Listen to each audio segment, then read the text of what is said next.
لا، ده يتوقف اصلا معنى الصبر ايه، يعني ايه صبر؟ لان ربنا سبحانه وتعالى ذكر الصبر، ان الصبر في السراء وفي الضراء. والناس وهم نفس المعنى، والناس بس ماسكه الصبر اللي هو في الضراء بس، هم ده اللي هم عارفينه. لكن الصبر هو نفس المعنى في السراء وفي الضراء. والصبر هو فعل وعمل داخلي جدا. يعني الصبر، انا رأيي ان الصبر ده يعني معناه انك انت توصل للرضا التام. الرضا التام، ومن الرضا ده هتدخل في حالة من الحيادية والسكون. والكي وورد هنا هي الحيادية. دكتور مصطفى محمود ذكر الصبر السلبي، وقال ان هو الصبر السلبي ده مش هو الصبر اللي هو الناس تقولك عايشة وخلاص، انا عايش وخلاص، انا صابر، اهو ابتلاء. ده مش صبر. ده انت كده بتعمل فعل. على فكرة هو يعني الدكتور مصطفى محمود سماه الصبر السلبي، انا ممكن اسميه حاجة تانية خالص.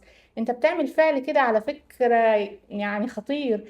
انت كده يعني اللي بتعمله انك انت بتبطن عكس ما تظهر. يعني انت مش راضي ومتأفف مش عارفه إيه، بس انت بتتكلم يلا انا صابر وخلاص، وانت فاكر ان ده الصبر.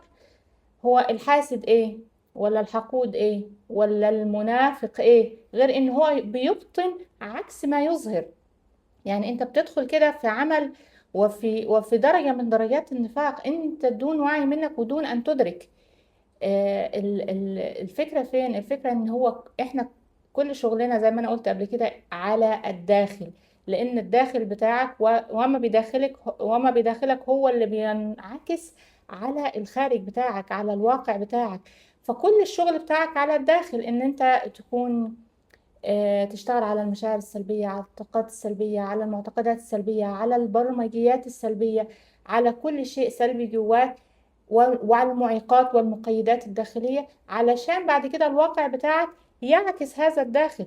ما يبقاش كمان انت الداخل بتاعك عكس الباطن بتاعك عكس الظاهر، وتدخل في درجة من النفاق انت مش عارف عقوبتها عاملة ازاي.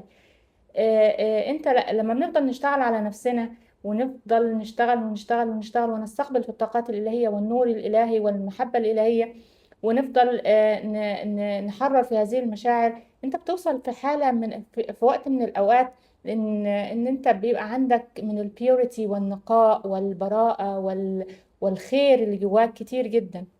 ومعلومة كده على الهامش، الحظوظ، وانا ما بحبش كلمة الحظوظ، الحظ كلمة لا اؤمن بيها بصراحة، او خلينا نقول التيسير الالهي والبركات الالهية والتوفيق الالهي بيتبع وملاصق للناس اللي فيها بيوريتي عالي، وفيها براءة، وفيها سلامة قلب.